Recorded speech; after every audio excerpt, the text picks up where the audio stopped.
Assalamualaikum warahmatullahi wabarakatuh. Halo anak-anak, sudah siap belajar hari ini? Hari ini kalian akan belajar bersama Ibu. Nama Ibu Anindya Nur Amalia.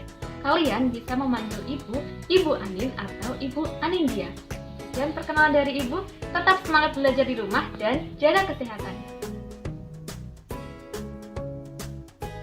Nah, anak-anak, sebelum kita mulai pelajaran pada pagi hari ini, siapkan dulu alat tulis kalian, siapkan ballpoint, siapkan pensil, dan siapkan buku untuk mencatat hal-hal penting yang ada pada pembelajaran pada pagi hari ini. Nah, sebelum kita mulai belajar, kita berdoa dulu yuk. Berdoa, mulai. Selesai. Nah, anak-anak, yang akan kita pelajari pada pagi hari ini adalah materi tentang penyajian data, yaitu diagram batang dan diagram garis. Nah, anak-anak, pernahkah kalian perhatikan papan data yang ada pada kelasmu atau papan data yang ada pada sekolahmu? Apakah kalian pernah memperhatikan? Nah, data-data yang pernah kalian lihat di sekolah itu banyak sekali bentuknya ya pastinya. Ada yang bentuknya seperti tabel, ada yang bentuknya seperti daftar, dan ada juga yang bentuknya seperti lingkaran. Nah, data tersebut disajikan bermacam bentuknya agar mempermudah dalam membaca.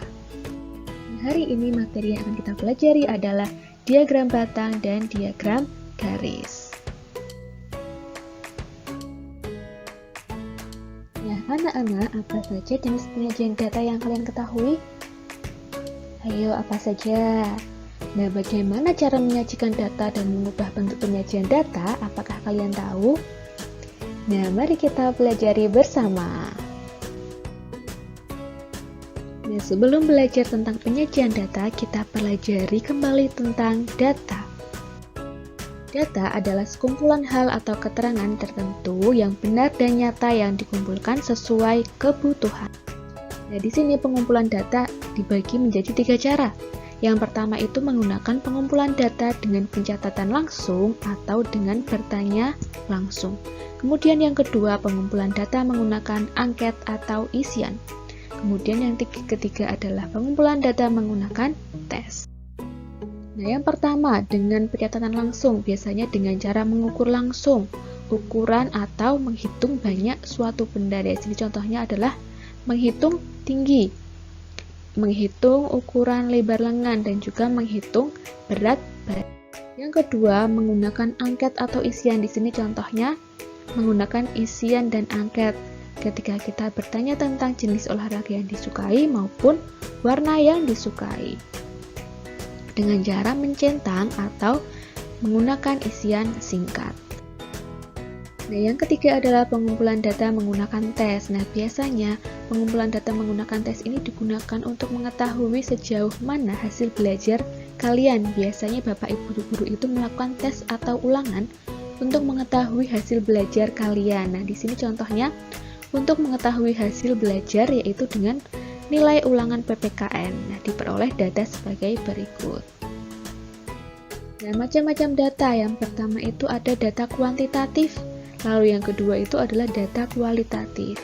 Data kuantitatif itu data yang berbentuk angka atau bilangan, misal tinggi badan, berat badan, nilai ulangan, dan lain-lain. Untuk data kualitatif yaitu data yang berbentuk kategori, misalnya data pelajaran yang disukai, data jenis olahraga yang disukai, dan data warna yang disukai.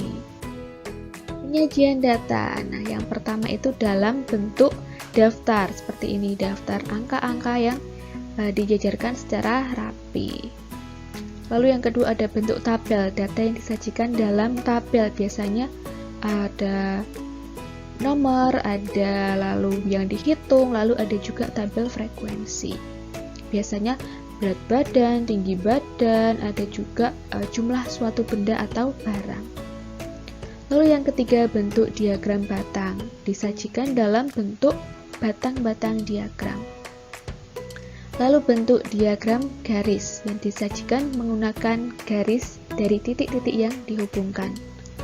Lalu yang kelima adalah diagram lingkaran, disajikan dengan bentuk lingkaran.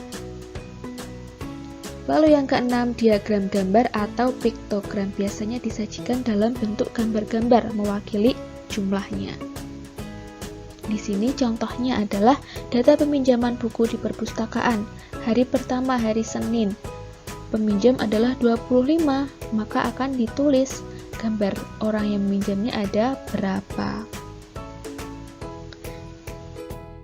Nah, ini adalah misi pertama yang harus kalian selesaikan. Di sini kalian harus menghitung tentang penyajian data diagram batang. Di sini ada 5 soal. Kemudian yang kedua, ini adalah misi 2. Di sini kalian harus mencari atau menyelesaikan misi tentang penyajian data berbentuk diagram garis. Nah, sampai sini stop atau pause dulu video belajaran ini dan kerjakan dulu misi 1 dan misi 2. Setelah kalian sudah menyelesaikan 2 misi tadi, baru kalian lanjutkan untuk mempelajari materi. Diagram batang. Nah, cara menyajikan diagram batang di sini yang pertama buat sumbu tegak dan sumbu mendatar seperti ini ya contohnya.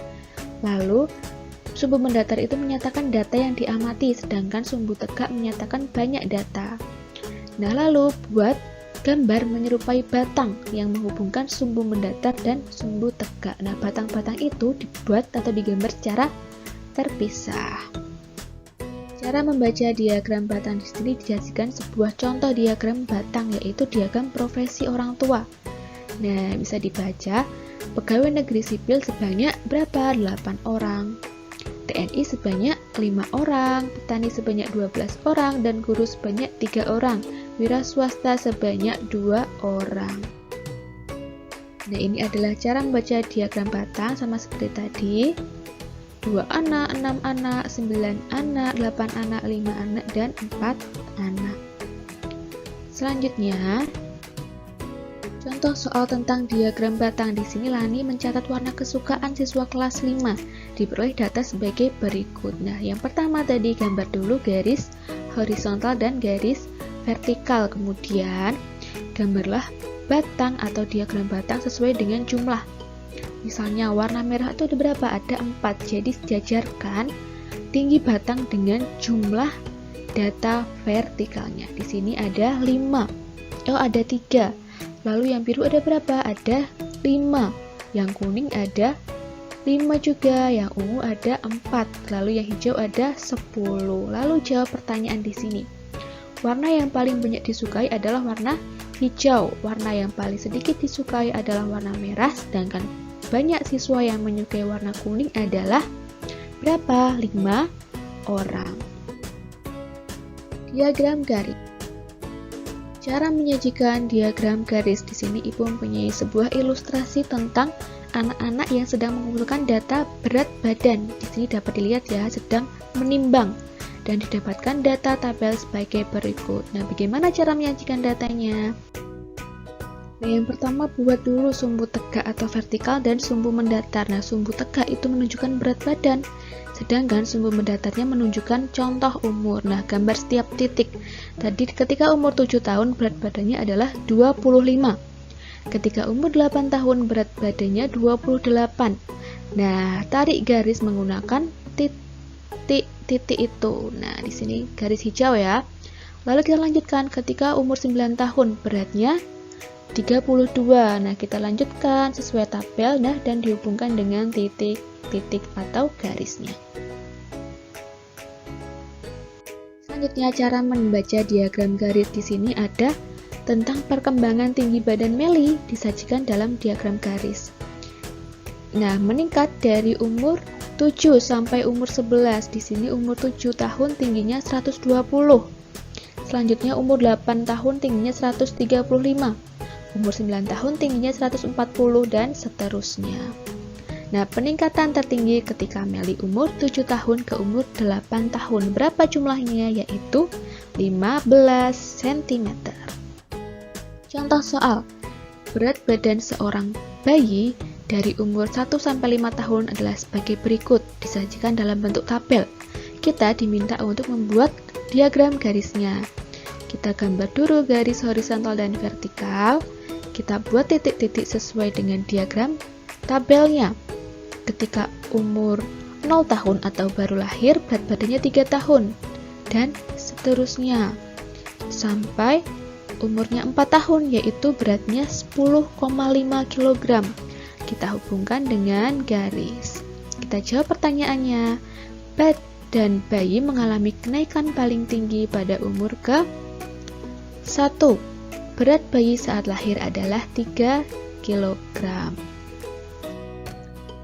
Nah, anak-anak, apa yang sudah kita pelajari pada hari ini? Kita sudah belajar tentang data.